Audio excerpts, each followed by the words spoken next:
Hey everyone, wishing you all a happy Friday. Also a happy 4th of July. Excited to celebrate, that is. I'm already so excited I can't get my words together. We just heard the Blue Angels, I believe, flying over there, getting ready for the air show this weekend. A lot of fun going on. Yeah, so much patriotism happening here in the Twin Ports over this holiday. It's one of my favorite holidays of the year, actually. It might actually be my top holiday of the year. I just love a summer holiday. You know, you get to spend time outside, get to eat some hot dogs. I love a good hot dog, too. So what more can you want out of a holiday? Celebrate the red, white, and blue. Well, hey, a big part of our July 4th holiday involves marveling explosions that happen in the night sky. But why do we have fireworks? That's a good question. Jeff Wagner has us covered, bringing us the answers.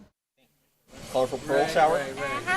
All right. Colin Bornhoff and his son Cyrus are shopping for a sweet celebration. This is my candy store right here. At Fireworks Nation in North Hudson. Are you excited about the 4th? That's probably a question I already know the answer to. Absolutely. It's a strong contender for favorite holiday. It and Christmas are neck and neck. The big man in red this time of year is owner Anders Nelson. But you see the enthusiasm of people getting ready for the 4th. And like I always say, we sell a product, but what we really sell is a product that brings people together. Why do we light off fireworks on the 4th of July? You know, as Americans, it's almost in our DNA. To respect America. I'm sure it has something to do with revolution and war and whatnot. Colin's on track. On July 4th, 1776, Congress approved the Declaration of Independence. But on the day before, Founding Father John Adams wrote a letter to his wife saying our country's independence should be celebrated, quote, with pomp and parade, with shoes, games, sports, guns, bells, bonfires, and illuminations from one end of this continent to the other from this time forward forevermore. It's a tremendous way for people to just celebrate their patriotism. Using fireworks as a celebration was carried over from medieval Europe, where the colorful explosions marked festivals, royal weddings, and military victories. In Minneapolis, they paint the sky for Aquatennial and burst above the bleachers after Twins games at Target Field. You know, funny enough, I had somebody come in and he bought a huge roll of firecrackers, and I asked him what it was for, and he was getting married. And the same guy came back 2 years later, and he was getting divorced. You know, so we have all types of people that are buying everything. You can fire up several reasons to light up 10-minute smoke. A 10-minute smoke bomb? That's Yeah. a long... But no occasion in the U.S. draws more excitement for fireworks than the 4th of July. I love the artistry, the color, putting certain things together. We do the big ones in the backyard, and then we go up in the front and do the little ones. I love fire, always have, and as long as you take some precautions, you can have a whole lot of fun with these fireworks. Wow, our director Shania mid-story ran upstairs with some Costco hot dogs for us. So a big thanks to Shania. We'll have to put these together. I can't see it on the screen here, but we got the physical dogs ready to go. Not all heroes wear capes, Shania. Thank you so much. Awesome. Oh man, I could just smell it. Yeah. I'm so excited. I have to eat it during the next story here. Well, with today being the 4th of July, if you're having a cookout maybe or a get-together, health officials are urging you keep your food safe. Yeah, every year in the U.S., there are an estimated 48 million cases of foodborne illnesses. Mandy Gaither shows us how to prevent it from ruining your holiday. Get ready to celebrate, but if you're planning to get together over food for July 4th, watch out for bacteria. If you're not safe or careful, they can make you sick, and we definitely don't want our 4th of July festivities ruined by foodborne illness. Meredith Carruthers with the USDA Food Safety and Inspection Service says there are 4 steps to take to help keep food safe. First, clean. Keep your hands, utensils, and surfaces clean before, during, and after you prepare food. Next, separate. Keep raw meats away from other ready-to-eat foods to avoid cross-contamination. So using a new utensil as you're putting raw food on the grill, and then using a new utensil before you take the cooked food off the grill, not using the same one. Third, cook. Make sure that meat you're grilling reaches the right temperature. It'll vary based on what you're preparing. Carruthers says using a food thermometer is key. Grilling makes food look done before it actually is. A lot of times on the grill, we love those grill marks, am I right? So making sure you're using a food thermometer will help you make sure that your food is fully cooked. Finally, chill. Don't leave food that can spoil out for more than 2 hours at room temperature. That time is cut in half if you're outside in high heat. Keep this in mind for leftovers. If they have been out for longer than that, they would not be safe to keep. So unfortunately, we would recommend throwing them away at that point. For Health Minute, I'm Andy Gaither. And in Wisconsin this week, veterans were given the opportunity to fly in an aircraft that was used to train pilots way back during World War II. So cool. These flights were courtesy of the nonprofit Dream Flights, whose mission is to give back to those who gave so much. Josh Cavender has more. Paul Baldridge served 2 years in Korea in the U.S. Army from 1951 to 53. He'll be celebrating his 95th birthday this month. On Wednesday, he was given the opportunity to fly in the same type of plane used to train pilots in the Second World War, aptly named the Spirit of Wisconsin. It was wonderful. It was wonderful, especially open cockpit, everything like that. And this is a wonderful way for me to celebrate my 95th birthday. 7 local veterans were taken up in the restored plane, courtesy of Dream Flight's pilot and founder, Daryl Fisher. Every day I fly veterans, particularly senior veterans, it's very emotional because when I hear their stories about what they've done for us, it's just profound. It's a pretty special thing.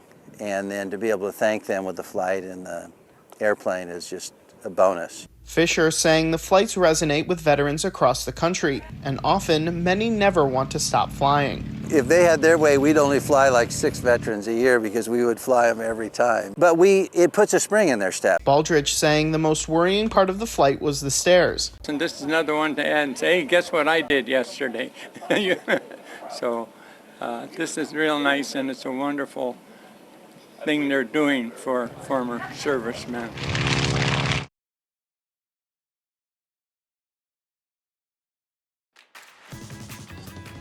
Welcome back, everybody. I'm pretty much almost done with my hot dog here, right? Mine's gone. It's just like, as soon as I go to Costco and I'm done buying things, I feel like I buy the hot dog, and it's usually a race to see if I can finish the hot dog before I get my receipt checked by the guy at the end. Yeah, it's usually halfway gone. You mean from the cafeteria area to the door? Yeah, most of the time it's halfway gone. So, well, kudos to you. Yeah, these hot dogs, they're just so good. Super good. Well, here's a fun one for you all. Back to the Future fans. We've reached the 40th anniversary of the movie now, if you can believe that, which centers around a vehicle that was actually designed in Chicago. Lexi Sutter fills us in on how the DeLorean, famous from that movie, came into existence.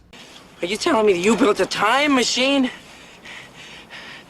out of a DeLorean? 40 years ago this week, Back to the Future debuted in theaters, and the DMC-12 DeLorean time machine, it became an icon in pop culture. It's really a cool story. The story starts in Northbrook in the mid-70s when Allstate Insurance partnered with John Z. DeLorean to create a small yet safe car model to present to lawmakers in D.C. It was really exciting that we developed the prototype in order to bring that forward to Congress and show Congress that vehicles can be smaller and still be safer and have good fuel efficiency. When Allstate was making that prototype, no clue it would be featured in one of the most popular movies. No idea whatsoever. You see, Einstein has just become the world's first time traveler. Remember the opening scene? Of course. Einstein, right? When he's driving away, no insurance company would insure a movie set for that. So just to let you know, Einstein, I think people maybe know this or they don't, Einstein was actually a man in a dog's outfit driving the car. No. Of course. Tom Sedor of Orland Park owns this DeLorean, and he's outfitted it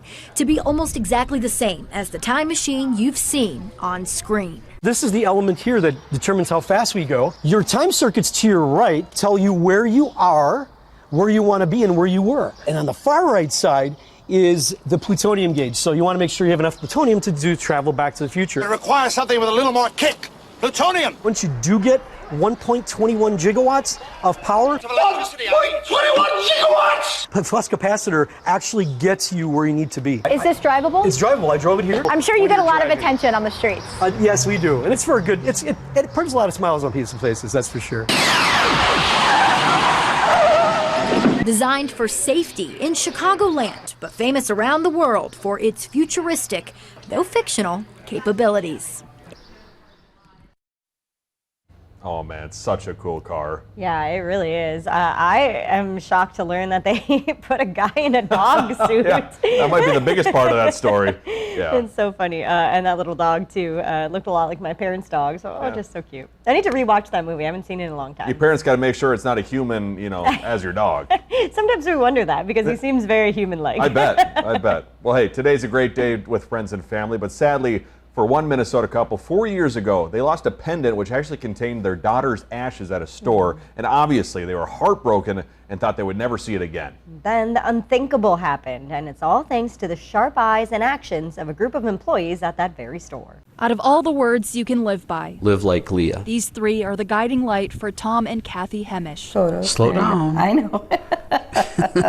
After losing their only child, 35-year-old Leah, to an aggressive cancer. She died of cancer back in 2019, diagnosed with it, and 6 weeks later she passed. Well, here it is. She lived her life to the fullest, and we should all live by that. Soon after her daughter's passing, It's our birthstones, mine, Tom's, and Leah's. Kathy made sure Leah would always be with her. And then her ashes are in each of the sides here. This pendant, carrying some of Leah's ashes and engraved with her birth date on the back, always staying close by.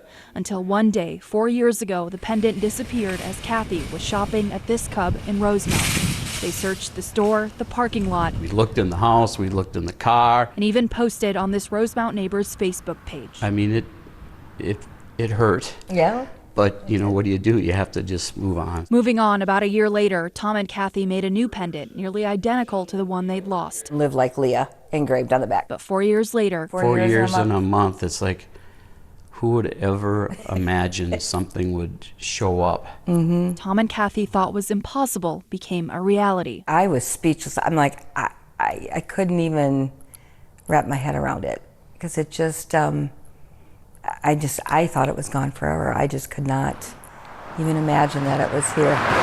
A Cub employee doing a deep clean under a refrigerated section in the produce aisle found the pendant, took it to the store manager, who posted about it on the same neighborhood Facebook page. And from there, a stranger in the group reached out to Tom, saying she remembers his post 4 years ago in search of the special necklace. I don't think they really understood, Yeah. What it meant for us to find it. So, It's okay. A perfect example, her parents say, of what it means to live like Leah, simply doing good in any way. we just are very thankful for the people that found it and did what they did. So, To reunite us with with her. To put us back with her, yeah. An amazing story there. Yeah. Well, we're going to meet an impressive teen with quite the resume coming up after the break.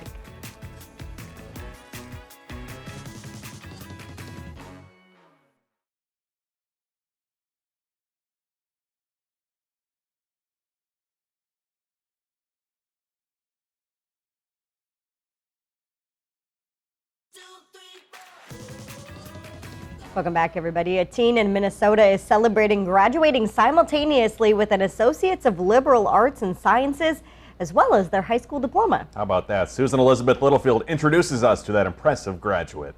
What all's going on? I will be graduating both college and high school, which is crazy to say considering the fact that my parents didn't even get to finish elementary. So just doing milestone after milestone for my family is something I'm very, very privileged and lucky to be able to do. Where Sabrine's parents come from, school isn't free. Education comes at a cost that few can pay. My parents came to the country and the only thing in their mind was to just rebuild. They saw war. They were very young. They weren't able to go to elementary school, go to middle school, go to high school. They had so many dreams, but because of their environment, they had to, in a sense, they had to give up on that. But they never gave up on their children, raising them to treasure education. All of the aspirations my parents wanted, it's now set on me not only to fulfill it, but also to show them that all of their sacrifices, everything that they gave up on, they're able to say, hey, it was actually worth it. Clearly, it was. Sabrine decided to make some sacrifices of her own. Can you think of things you've given up or? Sleep. A lot of sleep, a lot of hangout opportunities, a text from your friend, can we go out? And you have to be like, no, I have to study for a final. Or, you know, you really just want to live out being a teenager as much as you can, but you have to kind of ground yourself and be like, as much as I am a teenager, I'm also a college student. And I have to put out those responsibilities before anything else. Which is challenging. At times, the whole situation was too. As a first-generation high school and college student, what was the most difficult thing for me is the fact that I didn't have connections. Especially when it comes to the medical field, you have to be able to shadow a doctor, be able to get an advisor, and it was all of these things that I had no access to. I didn't have anyone in my family who was a doctor. I didn't have anyone in my family who was a college graduate, let alone a high school graduate. And to see, you know, some of my peers be able to wrap those opportunities and I wasn't able to, it was really disheartening because it was like my dreams are just as valid as theirs.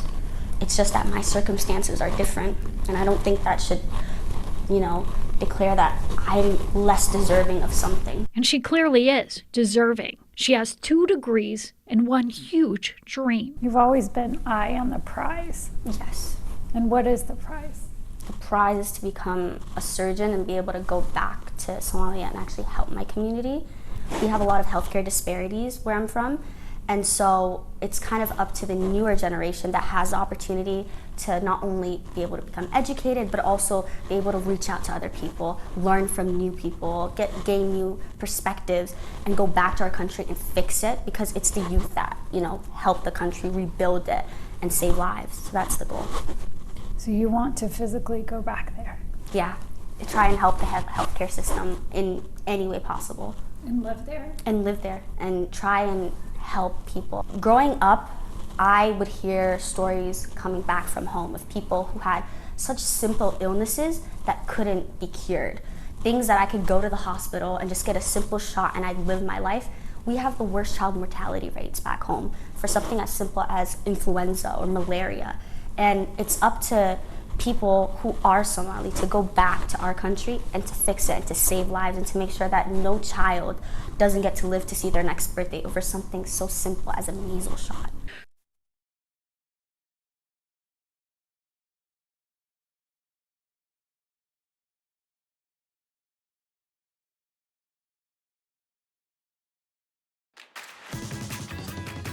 Well, it is time for us to say goodbye today, but we really appreciate you joining us this week, and we hope you all have a great 4th of July. Yeah, we'll see you back here on Monday. Wishing you all a very safe and happy holiday weekend.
Find some time to throw a line, or just head outside to unwind.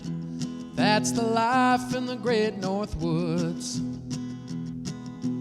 Hike or bike, whatever you like. Get out in the day, enjoy the night. Yeah, we got the life in the great North Woods. Yeah, we got the life in the great North Woods. Yeah, this is Northern Life.